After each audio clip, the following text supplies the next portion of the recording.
Assalamualaikum warahmatullahi wabarakatuh. Perkenalkan, nama saya David Hasan dari tingkat 3B Tingkat Keperawatan Politeknik Kesehatan Kemenkes Tasikmalaya.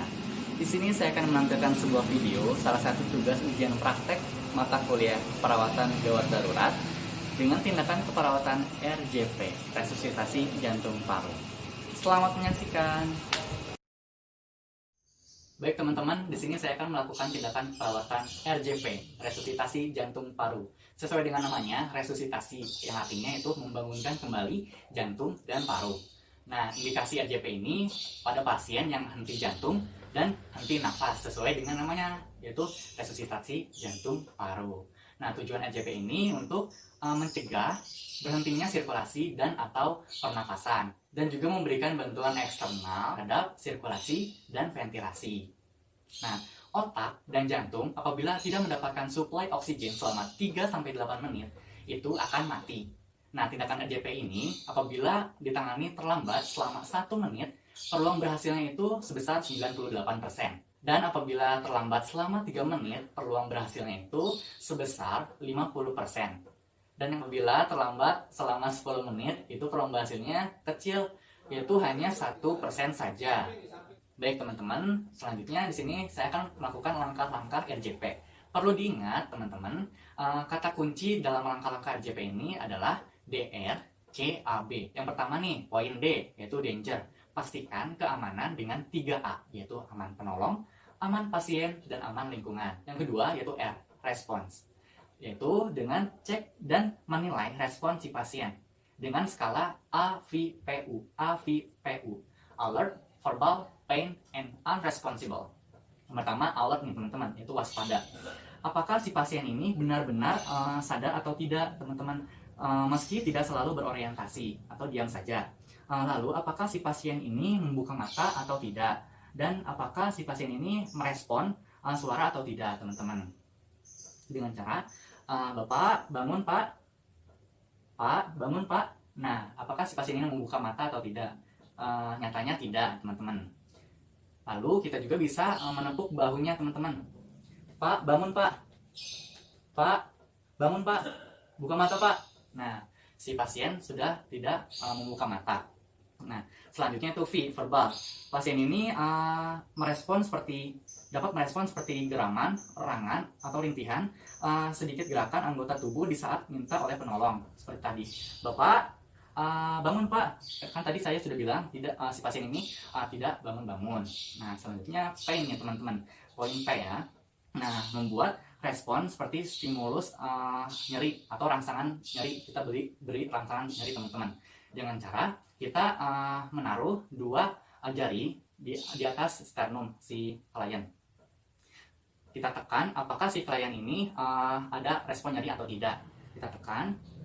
Nah, nyatanya si pasien ini tidak ada respon nyeri. Apabila si pasien ini merespon terhadap nyeri, itu akan si pasien ini bisa membuka mata atau mengeluarkan suara seperti erangan atau rintihan atau menggerakkan anggota-anggota tubuhnya waktuan sedikit. Nah, teman, selanjutnya itu U, unresponsible, yaitu si pasien ini keadaannya udah benar-benar tidak sadarkan diri. Nah, hasilnya dapat dicatat jika si pasien ini tidak menimbulkan atau tidak membuka mata, tidak menimbulkan suara, atau tidak menimbulkan gerakan motorik atau gerakan anggota tubuh walaupun sedikit ya. Selanjutnya adalah call for help, di mana kita meminta pertolongan atau bantuan dengan cara kita bisa meneriak atau meminta bantuan ke orang-orang sekitar, dan juga bisa menelpon ke fasilitas kesehatan terdekat atau bisa menelpon ke nomor 911. Kalau kita dengan cara berteriak, kita tinggal berteriak keras mungkin supaya terdengar oleh orang-orang. Tolong di sini ada yang tidak sadarkan diri, tolong bantu. Selanjutnya yaitu C, circulation. Kita bisa mengecek nadi dan pernapasan klien dengan cara kita bisa meraba nadi karotis yang berada di leher sebelah kanan klien. Kita raba apakah ada denyutan nadi karotis atau tidak. Nah, kita meraba nadi karotis ini tidak boleh lebih dari 10 detik. Selanjutnya cek pernapasan.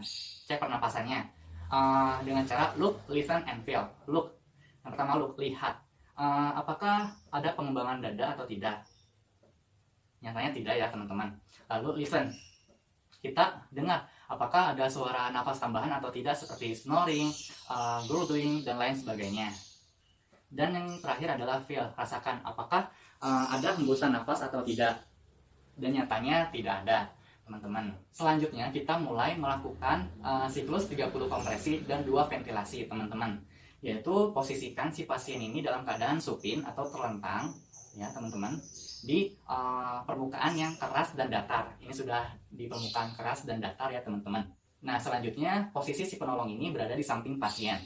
Itu jika di luar rumah sakit. Apabila dilakukan RJP ini di dalam rumah sakit, berarti si penolong harus berada di samping tempat tidur klien.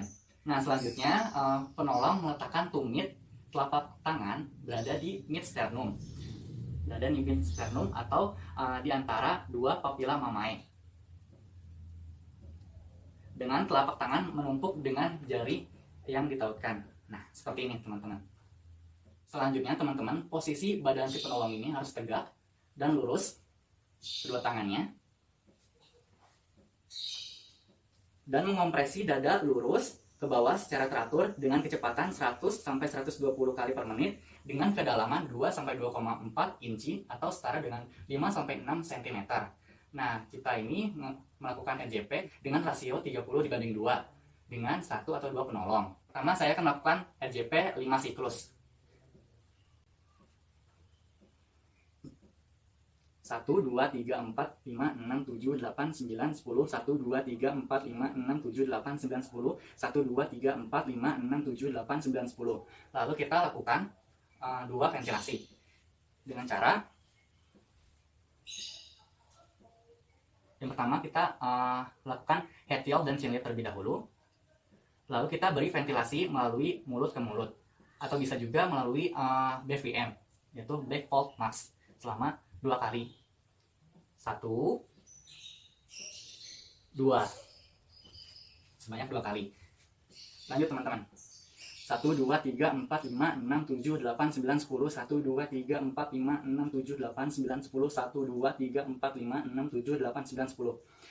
Lalu lakukan lagi.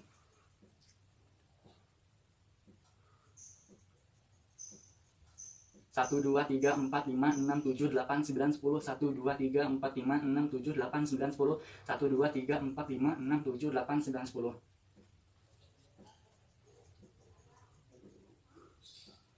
Ventilasi sebanyak 2 kali. Lanjut lagi.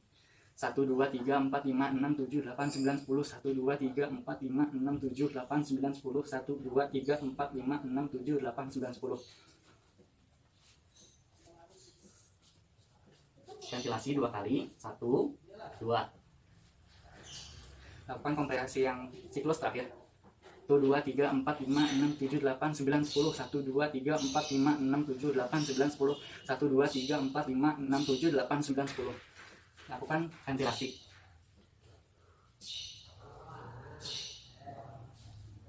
Nah tidak lupa juga setelah kompresi tadi kita melakukan poin A, yaitu airway. Airway ini sama saja kita melakukan tindakan head tilt dan chin lift seperti tadi untuk membebaskan jalan nafas sekaligus memberikan ventilasi kepada si klien. Pada saat melakukan ventilasi kepada klien itu merupakan poin B teman-teman, yaitu breathing. Dan ventilasi dengan cara mulut melalui mulut dan bisa juga menggunakan alat yaitu BVM, back fold mask. Pada saat siklus yang pertama atau siklus yang 2, 3, 4 itu kita juga bisa mengecek nadi si pasien, nadi karotis pasien, apakah dia berdenyut atau tidak. Kalau misalkan sudah ada nadi pasien tetapi pernapasannya tidak ada juga, kita bisa melakukan ventilasi sebanyak 10 kali per menit atau satu ventilasinya itu sebanyak 6 detik teman-teman. Kita juga memonitor nadi pasien. Nah apabila nadi karotis sudah ada dan pernapasannya juga sudah ada, berikan posisi mantap atau recovery position dengan cara kita mengangkat salah satu tangan ke atas supaya posisinya itu enak si pasiennya tuh. Bisa juga selain itu salah satu tangannya juga bisa dilipat seperti ini. Nah ini merupakan recovery position atau posisi